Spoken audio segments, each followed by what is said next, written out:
Have you ever noticed how someone's careless words or thoughtless actions can instantly throw off your entire day?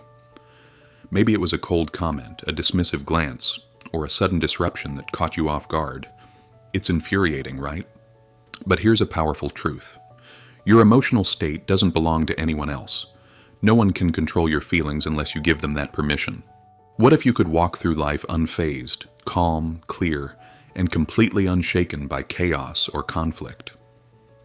Imagine possessing a deep inner peace so powerful that no external storm could shake it. That's not just a dream, it's something you can build. It's what we call emotional mastery. In today's episode, we're diving into 10 life-changing lessons that will help you stop reacting out of impulse, release anger, and take full command over your inner world. These lessons aren't about pretending you don't care. They're about becoming so resilient and self-aware that nothing and no one can rob you of your clarity. Whether you struggle with criticism, boundary setting, or letting go of resentment, you'll walk away with real tools to defend your peace and live boldly.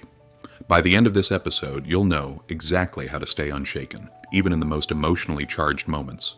So if you're ready to claim emotional freedom and build a life where your mood, your focus, and your strength are entirely yours, let's begin.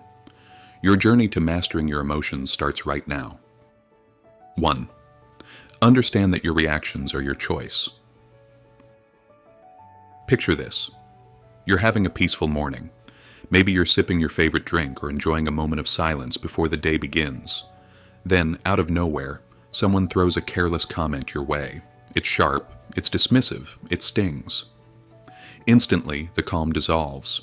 Your chest tightens, your mind races, and the rest of your day starts to unravel. But ask yourself, did they ruin your day or did you let them? This is where emotional mastery begins. The uncomfortable truth is this. No one can disturb your peace unless you open the door and invite them in. Your emotions belong to you, and so do your reactions. That is your power, and no one can take it unless you give it away.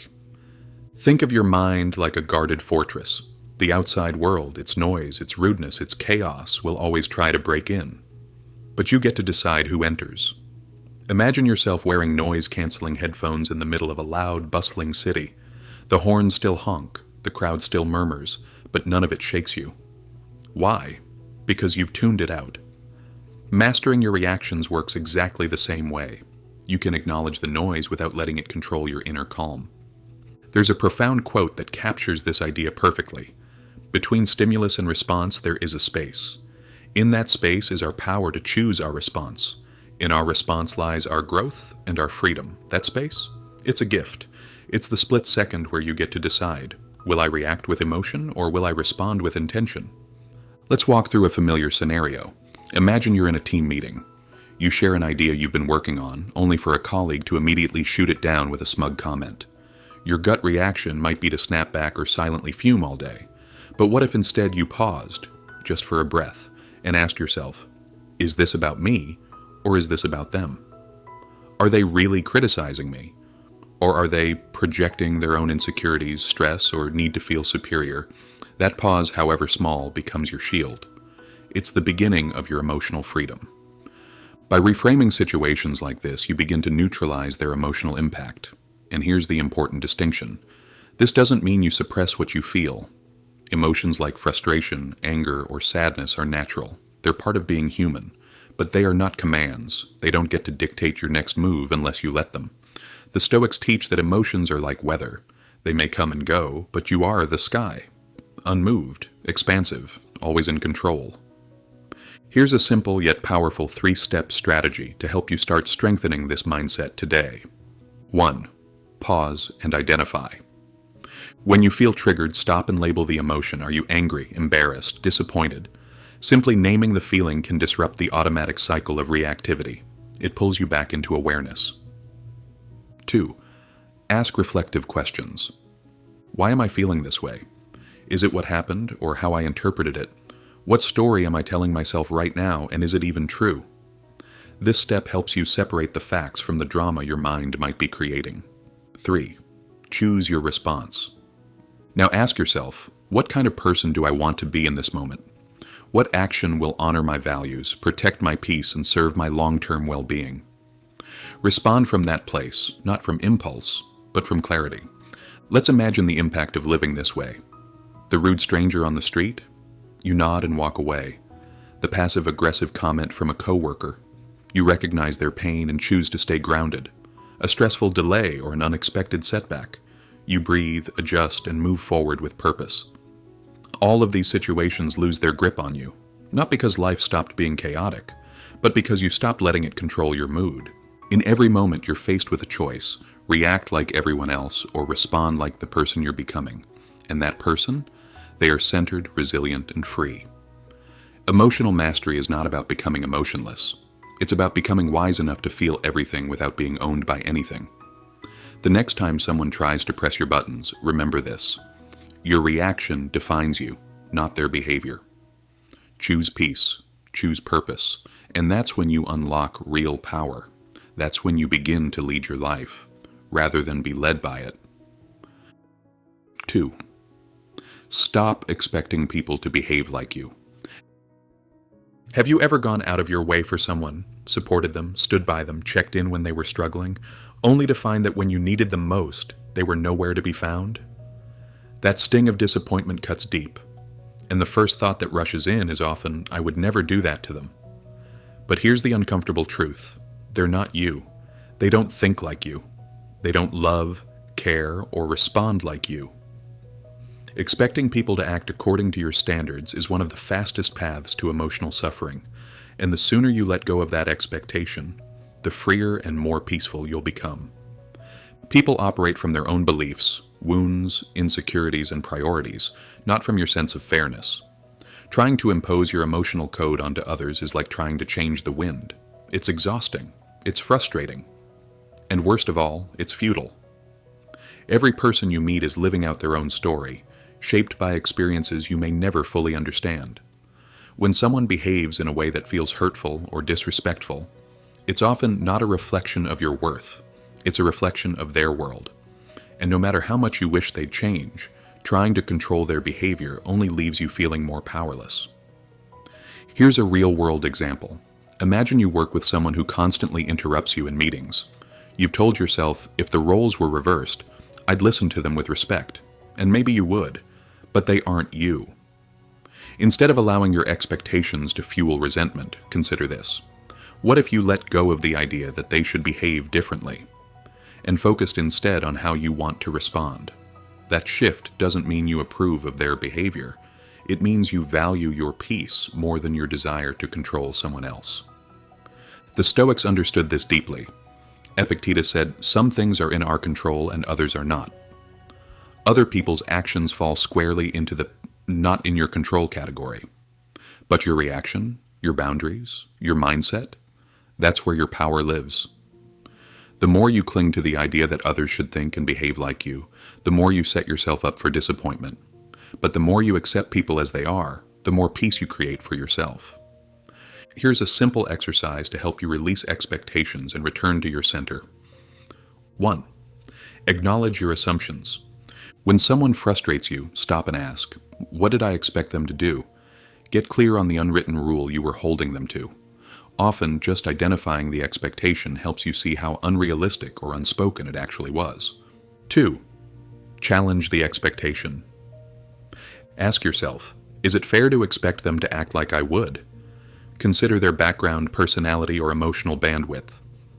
Are they even capable of meeting that expectation, or are you setting yourself up for a letdown?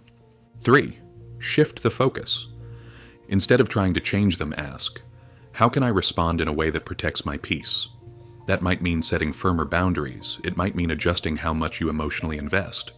The key is putting your energy where it makes a difference, on your response, not their behavior. Now think about how freeing that perspective is. The friend who forgot your birthday, the partner who doesn't express love the way you do, the coworker who lacks awareness. None of them need to behave differently for you to feel calm and clear.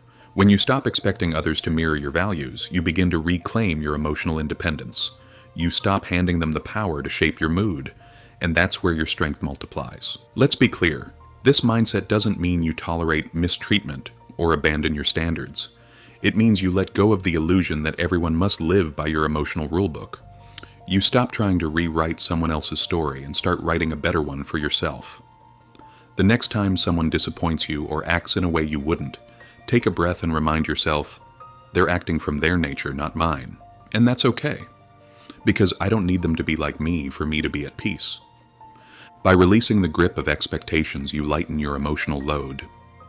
You free yourself from the cycle of frustration and create space for compassion, clarity, and control. You accept others for who they are, and you reserve your energy for who you're becoming. 3. Let go of the need to always be right. Think back to the last argument you had. Maybe it was a heated discussion with a friend about something small, like which movie was better.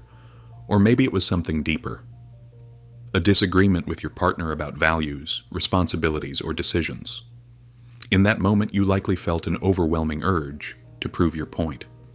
You could feel the words building up, ready to defend your position.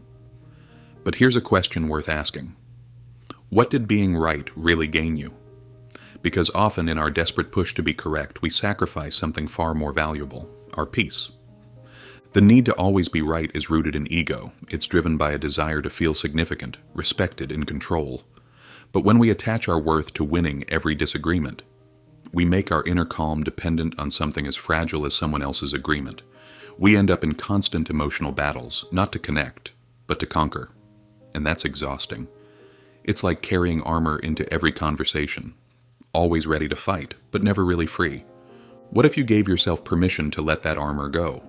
What if, instead of clinging to the need to prove yourself, you chose curiosity? You chose humility? You chose peace?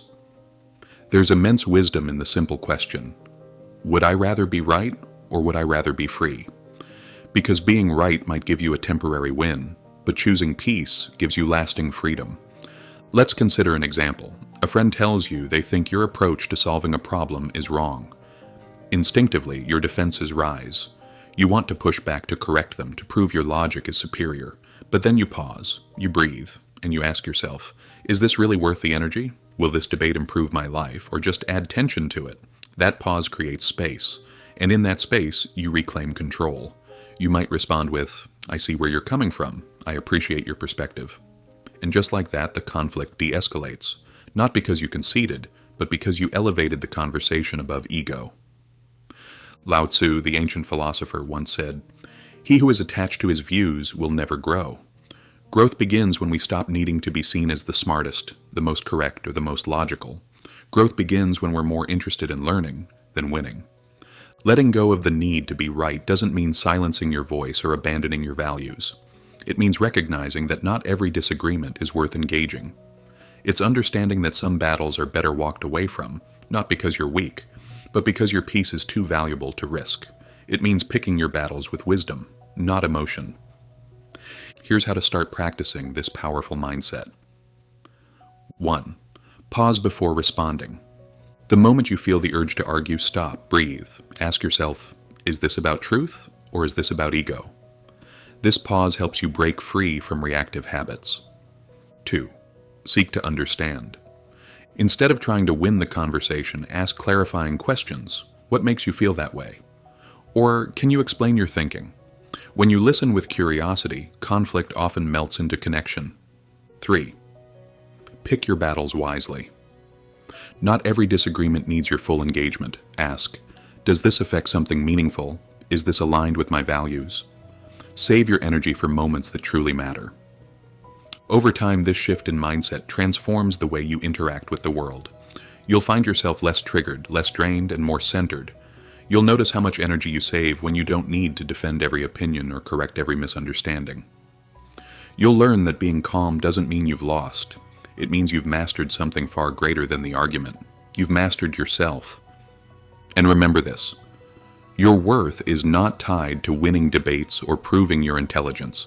It's measured in how you carry yourself, in your ability to remain composed, to respond with grace, and to let go when necessary. The next time you're tempted to jump into a debate, ask yourself, what's more important to me, being right or being free? Because peace isn't won through pride. It's claimed through presence, and that's a power no one can take from you. 4. Stop letting others' words define your worth. Picture this. You're sharing something that means a lot to you. Maybe it's an idea you've been working on, a goal you're proud of, or a personal moment that took courage to express. And then it happens. Someone cuts in with a sarcastic comment. They roll their eyes. They scoff. In a flash, your confidence disappears. You question yourself. You shrink. Why do their words hit so hard? Because somewhere along the way, you were conditioned to believe that your value lives in someone else's opinion. But it doesn't, and it never has. Here's the truth. Your worth isn't written in someone else's tone. It's not measured by their approval, their praise, or their criticism. When you let others define how you see yourself, you hand over the keys to your peace. You give them control they never earned. And in doing so, you become a prisoner of their moods, their projections, their fleeting judgments. But what if you didn't have to live that way? What if you could finally take that power back? Let's look at a common scenario. A colleague gives you a harsh critique. Not helpful, just unnecessarily negative. Maybe they're stressed. Maybe they're envious. Maybe they're simply unaware. Either way, your instinct is to recoil, defend yourself, or replay their words in your mind for the rest of the day. But what if instead you paused and said to yourself, "This is their opinion, not my identity." Because when someone speaks, they reveal more about themselves than they do about you. Their words are a mirror of their mindset, not a reflection of your worth. Marcus Aurelius, the great Stoic emperor, once wrote, "We all love ourselves more than other people, but care more about their opinion than our own." Isn't that ironic? We know ourselves better than anyone else ever could, our intentions, our struggles, our heart. And yet we let the casual remark of a stranger disrupt our entire self-image. It's time to break that cycle. To stop letting others define you, try this 3-step shift in perspective. 1. Pause before reacting.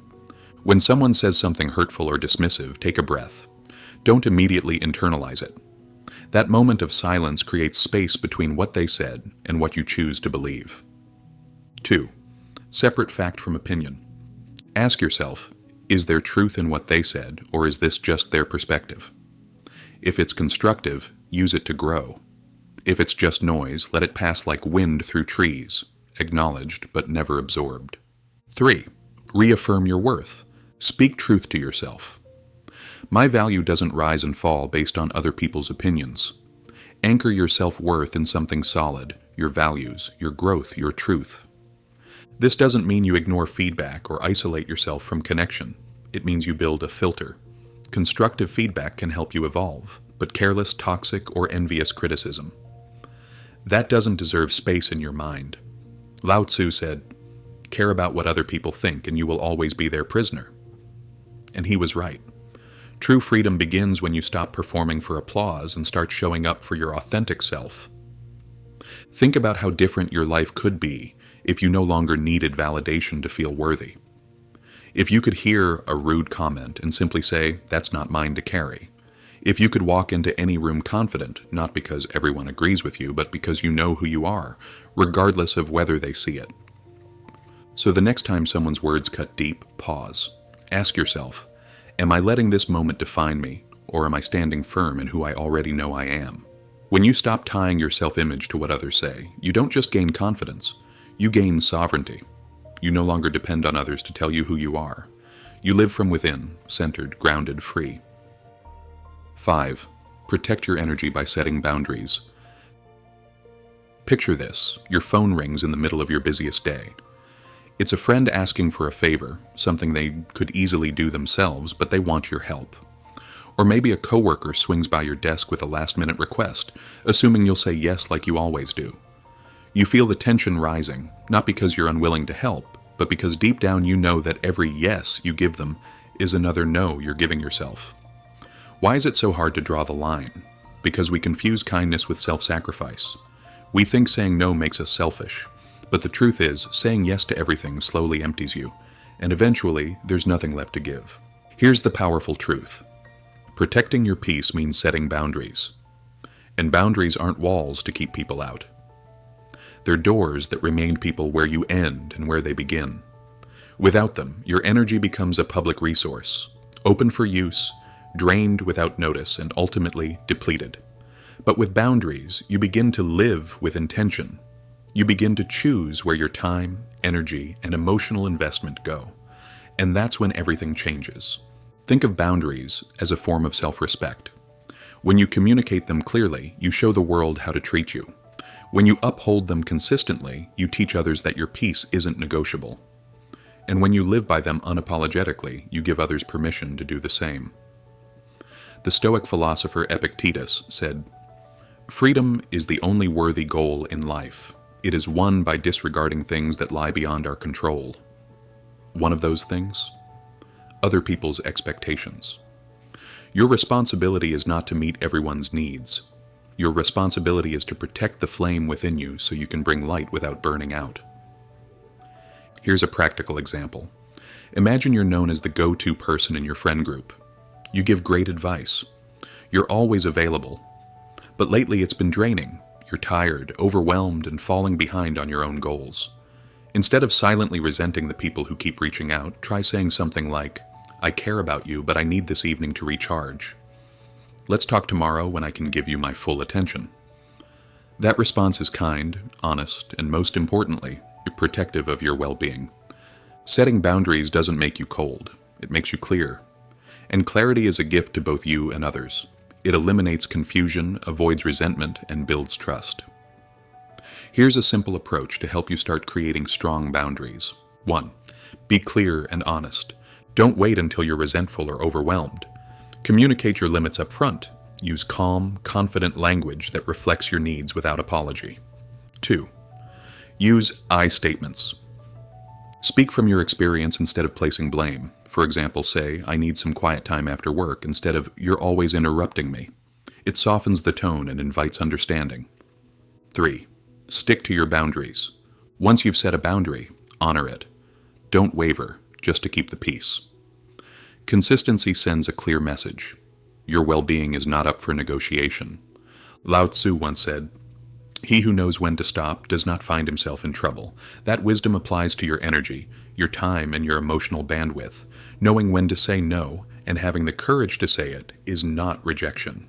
It's protection. Because here's the truth. When you stretch yourself thin trying to be everything to everyone, you become nothing to yourself.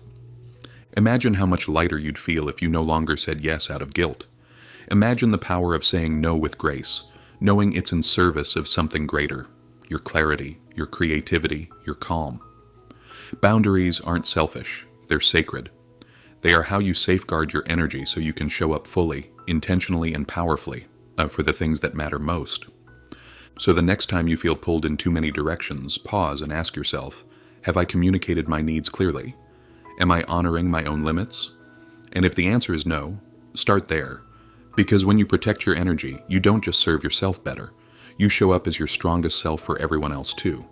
And that's a life not lived out of obligation, but out of purpose. 6. Detach from the opinions of others. Imagine you finally work up the courage to share an idea, express a new opinion, or take a bold step forward. Maybe you post something meaningful online. Maybe you speak up during a meeting. You're proud of yourself until someone responds with criticism, sarcasm, or worse, silence. That sting of disapproval feels like a punch to the gut. Suddenly you're second-guessing everything. Was it stupid? Should I have stayed quiet? Why do they always make me feel small? We've all been there. But here's the question that changes everything. Why do their opinions hold so much power over your peace? The truth is, the need for approval is deeply ingrained in us, but it's also deeply limiting.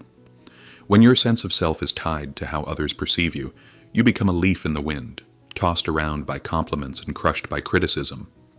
True strength comes not from being liked, but from being rooted in who you are, regardless of who claps. Everyone sees life through their own lens, shaped by their upbringing, insecurities, values, and fears.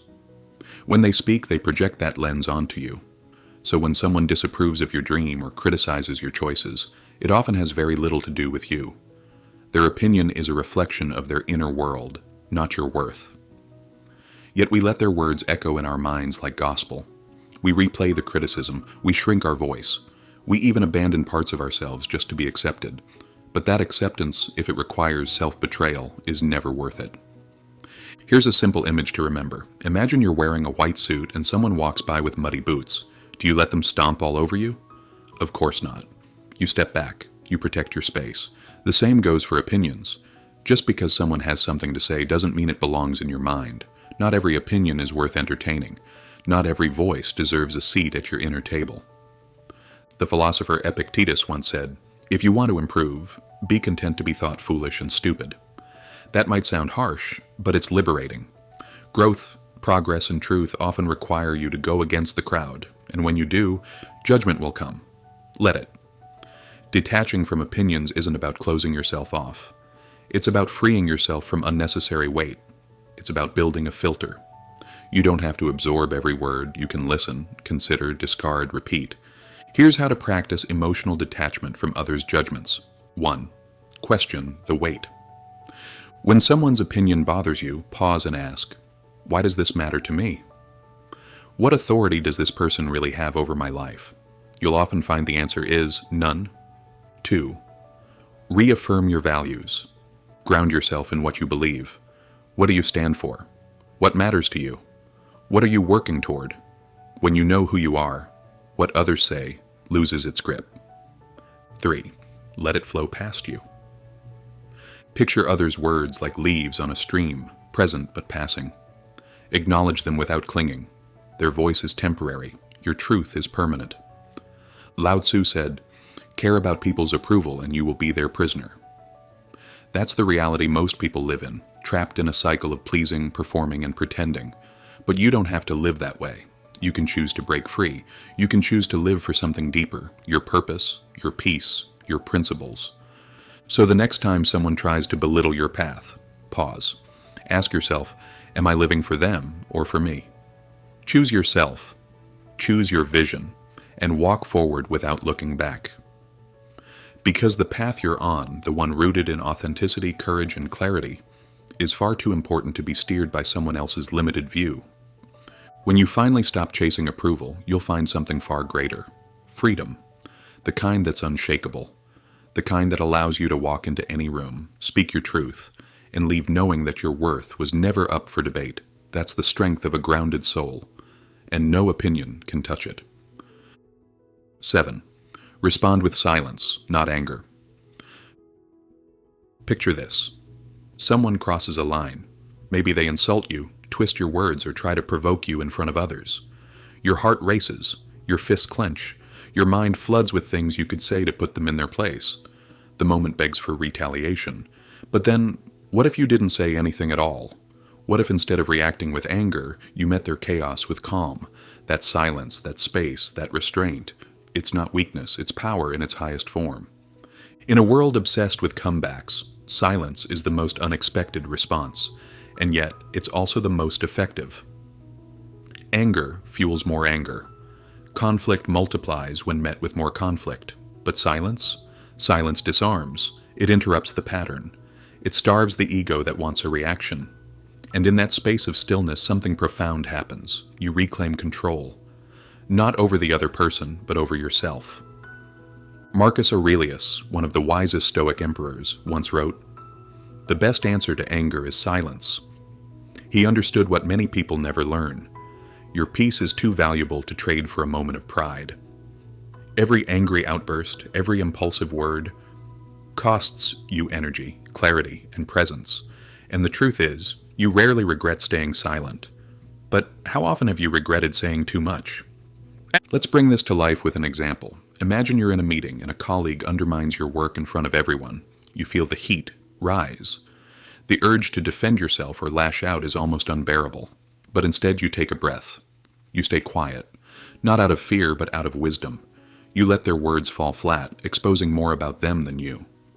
In that moment, your silence doesn't make you passive. It makes you powerful, because you didn't let their behavior dictate your state. You stayed in command. This is the essence of emotional mastery. Not reacting to prove a point, but responding only when it serves your peace. Silence isn't avoidance, it's strategy. It gives you time to think, time to choose, time to elevate. Here's how to start mastering the art of silence in moments of emotional challenge. 1. Pause before reacting. When someone says something provocative, don't respond immediately. Take a breath. Give your nervous system time to cool down. That short pause creates space for clarity. 2. Listen without defending. Sometimes people just want to vent. Let them speak without interrupting. When you don't fight back, their fire fizzles out. You don't have to agree, you just don't have to engage. 3. Speak only when it adds value. Ask yourself, will my words bring understanding, or will they just escalate this? If your response doesn't serve your values or your peace, let it go. As the Buddhist teaching goes, speak only if it improves upon the silence. Silence is a shield, not a surrender. It protects your energy from being hijacked by someone else's emotional storm. It gives you the upper hand, not to dominate, but to lead with poise. When you respond with silence, you rise above the noise. You send a powerful message. You don't control me. My peace does.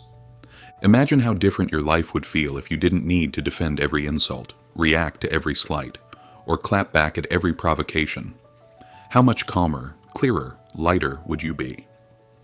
That's what silence offers, the freedom to let others be themselves while you remain undisturbed.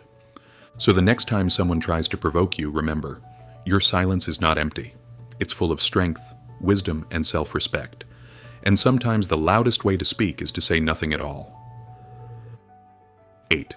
Practice gratitude to dissolve anger. We've all had one of those days, the kind where everything seems to unravel, your plans fall apart, someone makes a snide comment, small annoyances feel huge, you find yourself thinking, why is everything going wrong today? And just like that, the spiral begins, anger builds, frustration grows, and peace feels like a distant memory. But what if there were a way to stop that emotional storm? Not by changing what's happening outside, but by shifting your focus within. That way is gratitude. Gratitude is not about ignoring your problems or pretending everything's perfect. It's about choosing to notice what's still good, even when things go bad. It's about remembering that even in the middle of chaos, there is something to be thankful for. And here's the magic of it. You can't feel deeply angry and genuinely grateful at the same time. They can't coexist. Gratitude disarms anger. It softens resentment. It turns your attention away from what's missing and places it on what remains. Let's imagine you're stuck in traffic. You're late for something important. The frustration bubbles up. You could honk, curse, and let your mind spiral into worst-case scenarios. Or you could take a deep breath and ask yourself, what can I be grateful for in this moment? Maybe it's the opportunity you're driving toward. Maybe it's the music playing. Maybe it's the fact that you have a car, a job, or the time to reflect. It seems small, but this shift changes everything. It doesn't make the traffic go away, but it gives you back control of your inner state. Cicero, the Roman philosopher, once said, "Gratitude is not only the greatest of virtues, but the parent of all the others." That's because when you're grateful, you become grounded. You become more patient, more resilient, more present. Gratitude doesn't just dissolve anger, it builds a stronger version of you. A version that doesn't get thrown off by every bump in the road. Here's how to make gratitude a daily habit and a powerful emotional tool. 1. Pause and reflect. When anger begins to rise, stop and ask, what's one thing I can be thankful for right now? It could be something big or something simple. This redirect trains your mind to search for light, even in the dark. 2. Keep a gratitude journal. Each evening, write down 3 things that went well.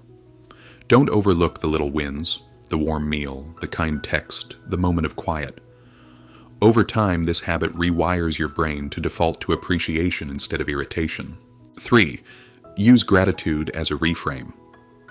In tough moments, ask yourself, what can I learn from this? What strength is this building in me? Even difficulty can be a gift when viewed through the lens of growth. Here's another example. Say someone criticizes you harshly. Your pride is wounded and your instinct is to get defensive or shut down. But instead of reacting, try this. I'm grateful for the chance to hear a different perspective. I'm grateful for the opportunity to grow. That shift doesn't excuse poor behavior, but it gives you your power back. You're no longer a victim of circumstance. You're the author of your mindset. The Buddha offered a beautiful reflection. Let us rise up and be thankful, for if we didn't learn a lot today, at least we learned a little. If we didn't learn a little, at least we didn't get sick. If we got sick, at least we didn't die. So, let us all be thankful. This kind of perspective isn't naive, it's courageous. It takes real strength to find peace when things go wrong. But when you practice gratitude, you stop waiting for life to be perfect and start appreciating it as it is. So the next time anger creeps in, stop, breathe. Ask yourself, what is still good in this moment? That simple question can pull you out of frustration and drop you into presence. Gratitude won't solve every problem, but it will give you the clarity and calm to face them, and often that's all you really need. 9. Reframe criticism as a tool for growth. Think about the last time someone criticized you. Maybe it was about your work, your appearance, your choices, or your beliefs. Maybe they said it bluntly, or maybe it was subtle, wrapped in a passive-aggressive tone. Either way, you felt it, the sting, the tightening in your chest, the urge to explain, defend, or just walk away. Criticism has a way of shaking us because it touches something personal. But here's the question that flips everything. What if criticism wasn't a threat, but a tool? What if, instead of taking it personally, you took it as a chance to grow? Most of us are conditioned to hear criticism as an attack, but Stoicism invites us to see it differently. It teaches that feedback, no matter how it's delivered, is information, it's data. And if we can stay grounded enough to receive that data without letting it wound our pride, we unlock a level of maturity and emotional freedom that most people never reach. Because growth doesn't just happen in comfort, it thrives in discomfort, and criticism, if you let it, is one of the greatest catalysts for becoming better. Let's consider a real-world example. Imagine you've just shared a creative idea with your team, and someone immediately points out several flaws in your thinking. Your first instinct? Probably to shut down. You might think, they just don't get it, or they're trying to tear me down. But what if you paused and asked yourself, is there any truth in what they said? Could this help me improve? Even if their tone was off, even if their delivery lacked grace, the insight might still be useful. And if it is, it's worth extracting. There's a powerful analogy here. Imagine criticism as rain. If it's gentle, it nourishes growth. But even if it's harsh or unexpected, it can still help something take root, if you don't let it drown you. The key is to filter. You don't have to absorb every word, but you do have to be willing to reflect. That's the difference between ego and wisdom. Ego rejects, wisdom refines. Here's a way to start practicing this shift in your own life. 1. Pause before reacting. The moment someone criticizes you, breathe. Don't let your ego jump to defend or deny. Create space. That pause will protect your clarity. 2. Evaluate the source. Ask, does this person have experience? Do they want what's best for me? Is their feedback rooted in insight or insecurity? Not all opinions are equal, but if there's something valuable there, take it. 3. Find the lesson. Even poorly delivered criticism might reveal something you hadn't seen. Ask, what can I learn here? Less, how can this make me better? You don't grow by avoiding critique. You grow by using it as a mirror. Let's go even deeper. Say a family member criticizes your career choice. It feels personal, it hits hard. But instead of pushing back, you might say, I hear what you're saying. I'll take some time to think about it. Or, that doesn't mean you agree. It means you're strong enough to consider another view without letting it define your path. That's grace, that's control. Epictetus said it best. If anyone tells you that a person speaks ill of you, do not make excuses about what is said of you, but answer, he does not know my other faults, else he would not have mentioned only these. That's the kind of humility that makes you unshakable. It says, I know I'm not perfect, and I'm okay with that, because I'm always learning. Criticism, when viewed with wisdom, becomes a compass. It helps you identify blind spots. It challenges your assumptions. It sharpens your thinking. No, not all feedback is fair. Some of it is laced with jealousy, fear, or misunderstanding. But even that teaches you something. About others, about the world, and about yourself. So the next time someone critiques you, pause. Ask, is this a threat to my identity or a gift for my evolution? When you reframe criticism this way, it no longer defines you, it develops you. You stop reacting out of pride and start responding with purpose, and that's when feedback becomes fuel. 10. Master the art of letting go. Imagine this, you're holding a burning coal in your hand, waiting for the right moment to throw it at someone who hurt you. But while you wait, holding on tighter and tighter, the coal burns your hand, not theirs. That's what resentment does. That's what holding on to anger, grudges, or past wounds does. It scorches you from the inside out, while the person who caused the pain might not even be aware of it. And here's the powerful truth. Real strength doesn't lie in holding on. It lies in knowing when and how to let go. Letting go is one of the most difficult yet liberating things you will ever learn. It doesn't mean you forget. It doesn't mean what happened was okay. And it certainly doesn't mean you stop caring. What it does mean is that you're no longer willing to carry the emotional weight of something you can't control. It means choosing freedom over fixation, peace over pain. The past may have shaped you, but it doesn't get to chain you. Think about a time when someone wronged you. Maybe they betrayed your trust, judged you unfairly, or abandoned you when you needed them most.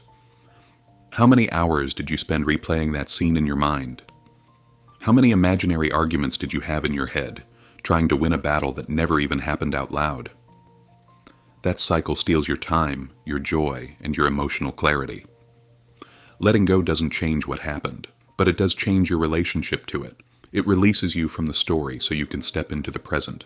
The Buddha said it best, holding on to anger is like drinking poison and expecting the other person to die. When we refuse to let go, we become prisoners of our own pain. But when we release what's hurting us, without needing to rewrite the past or get an apology, we take back the power we gave away. Let's consider a real-life example. Imagine a coworker takes credit for your idea at work. You're furious. You feel betrayed. You want justice. But the reality is, obsessing over that wrong doesn't change it. What you can change is how you move forward. You can choose to learn from it. You can choose to document your contributions more clearly. You can choose to focus on the work that aligns with your future. Letting go in this context isn't surrender, it's strategy. It's moving forward without dragging yesterday's pain into tomorrow's opportunity. And letting go isn't just about people, it's about ideas too. Perfectionism, control, the need to be understood, the fear of failure. These are all things we grip so tightly, not realizing that the tighter we hold on, the more we strangle our own potential. Lao Tzu offers this wisdom. When I let go of what I am, I become what I might be. Letting go is how we make space, for healing, for peace, for what's next. Here's how to begin mastering the art of letting go in your own life. 1. Acknowledge your feelings. You can't release what you haven't faced. Feel the anger, feel the disappointment, name it, honor it, but don't set up camp there. 2. Reframe the situation. Ask yourself, what did this experience teach me?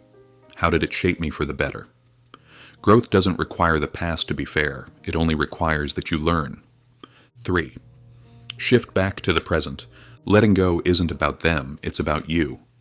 Ask yourself, what do I need right now to feel free? What can I focus on that brings me back to now? The present is where your power lives. Picture letting go like releasing a balloon. At first, it's hard to imagine your hand opening, but once you do, once you release what no longer serves you, you feel lighter, freer, more in control. You stop carrying pain like armor and start living with clarity and grace. Marcus Aurelius reminds us, do not be disturbed by what is outside your control. Let it go, and you will find peace. That's not a passive suggestion, it's a radical act of personal strength. Because letting go doesn't mean giving up, it means choosing peace over punishment. And in that choice, you create space for healing, for growth, for a life unburdened by what you cannot change. So the next time you find yourself clinging to an old wound, ask yourself, is this worth my peace? What might my life feel like if I finally let this go? And then, choose freedom, not for them, for you. And there you have it, 10 powerful lessons that can completely transform the way you respond to the world around you. These aren't just strategies. They're tools for living a more grounded, resilient, and emotionally free life. We often look for peace in external places, in better people, calmer situations, easier paths. But the truth is, real peace doesn't come from the outside, it comes from within. And when you learn to master your emotions, you stop being at the mercy of what happens around you and start becoming the author of what happens within you. Remember, you have more control than you think. You can pause before reacting. You can set boundaries that protect your energy. You can detach from judgment, respond with silence, and walk away from what no longer serves you. Every moment presents a choice: to get pulled into someone else's chaos or to stand rooted in your own calm. And the more you practice choosing calm, the more it becomes who you are. These lessons don't ask you to suppress your feelings or pretend nothing affects you. They ask you to feel deeply, but respond wisely. To acknowledge the storm, but not become it. To walk through your life with a quiet strength that doesn't need to shout to be heard. Because emotional mastery isn't about being numb. It's about being unshakable. So, as you move forward, take these ideas with you. Practice them. Live them. When someone tests your patience, pause. When criticism comes your way, reflect. When life throws its curveballs, breathe. The goal isn't perfection. The goal is progress. And each time you respond with grace instead of reaction, you take one more step toward the freedom you deserve. If this episode spoke to you, don't keep it to yourself. Share it with someone who needs it. Send it to a friend who's struggling. Post it where it might reach someone right when they need to hear these words. And if you've started applying any of these lessons to your own life, I'd love to hear about it. Drop your experience or reflection in the comments below, because your story might just inspire someone else to reclaim their peace too. Thank you for being part of this journey. Thank you for choosing to grow, to reflect, and to rise above. Stoicism teaches us that the path to strength is paved not with control over others, but with mastery over ourselves. That is the journey we're on together. And remember, emotional freedom isn't a destination. It's a daily practice. So keep showing up for yourself. Keep choosing calm over chaos. Keep walking the path of wisdom. You are stronger than you know, and you are never alone on this journey. Until next time, stay grounded, stay present, and above all, stay unbothered.